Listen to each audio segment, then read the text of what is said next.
Russia থেকে তেল কেনার জন্য ভারতীয় পণ্যের ওপর 50% শুল্কের বোঝা চাপিয়েও কিন্তু শেষ পর্যন্ত কিছুটা হলেও সুর নরম করতে বাধ্য হয়েছে আমেরিকা। ফের ভারতের সঙ্গে বাণিজ্য চুক্তি এগিয়ে নিয়ে যাওয়ার সম্ভাবনা উজ্জ্বল হয়েছে। ভারত আমেরিকা বাণিজ্য চুক্তি আলোচনায় অগ্রগতির মধ্যে রয়েছে আমেরিকার প্রতিরক্ষা কর্মকর্তাদের একটা দল এবং বোয়িং প্রতিনিধিদের একটা দলের ভারত সফর, যেখানে টহল বিমানের চুক্তি নিয়ে আলোচনা হবে। জানা গিয়েছে 6টা P-81 নৌ টহল বিমানের জন্য বর্তমানে আটকে থাকা 3,500 কোটি টাকার বেশি চুক্তি নিয়ে আলোচনা করবেন। প্রসঙ্গত বলি, P-81 নৌ বিমান প্রথম 2019 সালে কেনার জন্য অনুমোদন করা হয়েছিল, যদিও পরবর্তীকালের আলোচনা স্থগিত হয়ে যায়।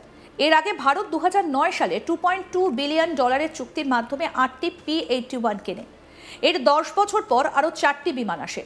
দক্ষিণ ভারতের তামিলনাড়ুতে অবস্থিত এই নৌবহরটি ভারত মহাসাগরীয় অঞ্চল এবং কৌশলগত সামুদ্রিক পথ জুড়ে ব্যাপক নজরদারি অভিযান পরিচালনা করে। আন্তর্জাতিক শান্তি গবেষণা ইনস্টিটিউটের প্রতিবেদন অনুসারে পূর্ববর্তী বছরে ভারতের সামরিক আমদানির মাত্র 36% ছিল রাশিয়ান অস্ত্র, যা 2009 সালে 76% থেকে উল্লেখযোগ্যভাবে কমেছে। একই সঙ্গে ভারত আমেরিকার সঙ্গে তার প্রতিরক্ষা সম্পর্ক জোরদার করেছে। 2018 থেকে প্রায় $20 বিলিয়ন মূল্যের চুক্তি করেছে, যেমনটা আমেরিকান কংগ্রেশনাল রিসার্চ সার্ভিসের নথিভুক্ত। অক্টোবরে ভারত আমেরিকান প্রতিরক্ষা নির্মাতা জেনারেল অ্যাটমিক্সের কাছ থেকে $3 বিলিয়ন বেশি মূল্যের 31টি দীর্ঘ পাল্লার ড্রোন কেনার অনুমোদন দিয়েছে। প্রসঙ্গত বলি, সোমবার 15 সেপ্টেম্বর সংবাদ সংস্থা রয়টার্স জানিয়েছে, দিনব্যাপী আলোচনায় আমেরিকার প্রতিনিধি দলের নেতৃত্ব দিচ্ছেন দক্ষিণ এশিয়ার জন্য আমেরিকার বাণিজ্য প্রতিনিধি ব্রেন্ডন লিঞ্চ। অন্যদিকে ভারতের প্রতিনিধিত্ব করছেন বাণিজ্য মন্ত্রণালয়ের সিনিয়র কর্মকর্তা রাজেশ আগরওয়াল। বিদেশ মন্ত্রণালয়ও এতে অংশ নিচ্ছে। কর্মকর্তারা জানিয়েছেন, ট্রাম্পের শুল্ক আরোপের পর প্রথম আলোচনাটা পৃথক দফার পরিবর্তে চলমান দ্বিপাক্ষিক আলোচনার অংশ। এক্ষেত্রে উল্লেখযোগ্য, প্রসঙ্গত মঙ্গলবারের বৈঠকের ফলাফল ভারত এবং আমেরিকার দ্বিপাক্ষিক বাণিজ্য চুক্তি BTA এই আলোচনার 6ষ্ঠ দফার সময় নির্ধারণ করবে। আসুন এবার আপনাদের দেখে নেওয়া যাক এই টহলদারি নৌ বিমানের কি বিশেষত্ব। P-81 হলো একটা উন্নত দূরপাল্লার সামুদ্রিক টহল বিমান, যা ভারতীয় নৌবাহিনী দ্বারা পরিচালিত। এটা ব্যাপক সামুদ্রিক নজরদারির জন্য ডিজাইন করা হয়েছে এবং সাবমেরিন শনাক্ত এবং ট্র্যাক করতে পারে, ভূপৃষ্ঠের জাহাজে নিশানা করতে পারে এবং গোয়েন্দা তথ্য সংগ্রহ করতে পারে, যা ভারত মহাসাগরে ভারতের সামুদ্রিক নিরাপত্তার জন্য এটিকে অত্যন্ত গুরুত্বপূর্ণ করে তোলে। P-81 ম্যাগনেটিক অ্যানোমালি ডিটেক্টর, সেনোবয় এবং জলতল ও ভূপৃষ্ঠ শনাক্তকরণের জন্য উন্নত রাডারের মতো বিশেষ সেন্সর দিয়ে সজ্জিত। P-81 সাবমেরিন শিকারের জন্য একটা শক্তিশালী প্ল্যাটফর্ম, চৌম্বকীয় ব্যাঘাত শনাক্ত করতে MAD এবং MAD অর্থাৎ অ্যাকোস্টিক স্বাক্ষর ট্র্যাক করতে সেনোবয় ব্যবহার করে। বিমানের multimode radar, electro optical infrared sensor এবং দীর্ঘ পাল্লা এটাকে নজরদারির জন্য উচ্চ রেজলিউশনের চিত্র এবং রিয়েল টাইম ভিডিও সরবরাহ করতে সক্ষম। এটি AGM-84L হারপুন ব্লক 2 তার মতো জাহাজ বিধ্বংসী মিসাইল বহন করতে পারে। টর্পেডো এবং গভীরতা চার্জ সহ শত্রু পৃষ্ঠতল জাহাজগুলিকে আক্রমণ করতে সক্ষম করে তোলে। ভারতীয় নৌবাহিনী বর্তমানে 12টি P-81 বিমান পরিচালনা করে।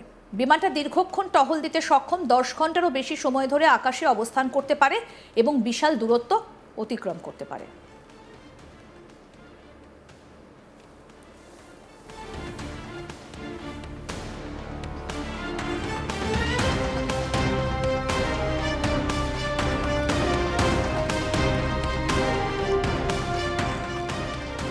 আমাদের প্রতিনিধি তাপস সেনগুপ্ত কি প্রতিবেদন তুলে ধরেছেন দেখবো এবার।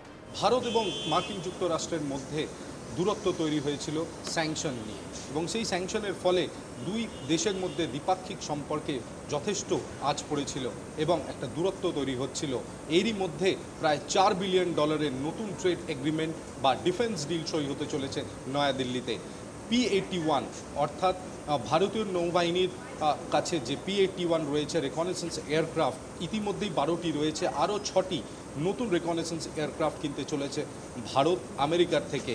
যার জন্য ইতিমধ্যেই আমেরিকা থেকে আমেরিকার ডিফেন্স মিনিস্ট্রি এবং পাশাপাশি বোয়িংয়ের আধিকারিকরা দিল্লি এসে পৌঁছেছেন। শুক্রবার অবধি তারা থাকবেন এবং মঙ্গলবার থেকে তাদের এই দ্বিপাক্ষিক আলোচনা এই ট্রেড ডিল নিয়ে হবে, যেটা সূত্র মারফত খবর যে $4 বিলিয়ন খরচা করে আরও 6টি P-81 রেকনেসেন্স বিমান কিনতে চলেছে ভারত এবং সেটি নৌবাহিনীকে দেওয়া হবে। আমরা জানি যে ভারত মহাসাগরে বিস্তীর্ণ অঞ্চলে প্রায় দিনে 50টিরও বেশি যুদ্ধতরী অর্থাৎ ওয়ারশিপ, নেভাল ওয়ারশিপ বিভিন্ন দেশের তা বিভিন্ন সময় রেকনেসেন্স চালায় এবং ভারত সেখানে অন্যতম সবথেকে বড় নেভি। এছাড়াও কয়েক হাজার মার্চেন্ট ভেসেল সেখান দিয়ে যাওয়া আসা করে এবং অত্যন্ত গুরুত্বপূর্ণ এই সি রুটকে রেকনেসেন্সের মধ্যে রাখা অত্যন্ত আবশ্যক এবং সেখানে রেকনেসেন্স চালানোর জন্য, নজরদারি চালানোর জন্য এই P-81 কিন্তু একটি অব্যর্থ বলা যায় যুদ্ধ বিমান, যার মাধ্যমে কিন্তু রেকনেসেন্স করা যেতে পারে বিভিন্ন মার্চেন্ট ভেসেল এবং নেভাল ওয়ারশিপের ওপর। তাছাড়াও অ্যান্টি সাবমেরিন ওয়ারফেয়ারেও কিন্তু একটা বিরাট বড় সাফল্য পাবে ভারতীয় নৌবাহিনী এবং এই ট্রেড এগ্রিমেন্ট অত্যন্ত গুরুত্বপূর্ণ মনে করা হচ্ছে। আমরা বিগত দিনে জানি যে ভারত এবং মার্কিন যুক্তরাষ্ট্রের মধ্যে একটা দূরত্ব বজায় হয়েছিল, কারণ মার্কিন যুক্তরাষ্ট্র ভারতকে শিক্ষা দেওয়ার জন্য 50% ট্যারিফ স্যাংশন করে, কারণ ভারত রাশিয়ার থেকে তেল কিনছিল এবং পরোক্ষভাবে কোথাও না কোথাও রাশিয়া ইউক্রেন যুদ্ধে রাশিয়াকে ফান্ডিংয়ের জন্য ভারতের বিরুদ্ধে অভিযোগ করা হয়েছিল। এবং আমরা জানি যে নেভারো তিনি নিজেও কিন্তু বিভিন্ন সময় ভারত বিরোধী এবং ভারত বিদ্বেষী মন্তব্য রেখেছিলেন। তবে পিটার নেভারো আশাবাদী ছিলেন যে আগামী দিনে সম্পর্ক হয়তো কিছুটা হলে ভালো হতে পারে, তবে সম্পূর্ণভাবে ভারতের ওপর যে ধরনের মন্তব্য তিনি করেছিলেন সেখান থেকে কিন্তু অতীতে আমরা দেখেছি তিনি বিরত থাকেননি।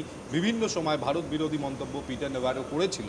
তবে বলা যায় যে ভারতকে শিক্ষা দিতে গিয়ে কোথাও না কোথাও আমেরিকা বুঝেছিল যে ভারত এত বড় একটি অর্থ ব্যবস্থা, সেই অর্থ ব্যবস্থার ওপর 50% স্যাংশন আনলে কোথাও না কোথাও আমেরিকার যে ইকোনমিক পলিসি এবং যে ইকোনমি সেটাও কোথাও না কোথাও একটা এফেক্ট হতে পারে, যার ফলে ভারত কিন্তু অন্যদিকে যথেষ্ট ধীরচল নীতি নিয়ে এগোচ্ছিল এবং অবশেষে দেখা যাচ্ছে যে নীতিতে ভারত এগোচ্ছিল তাতে কিন্তু চিন্তার ভাঁজ পড়েছিল ট্রাম্পের কপালে।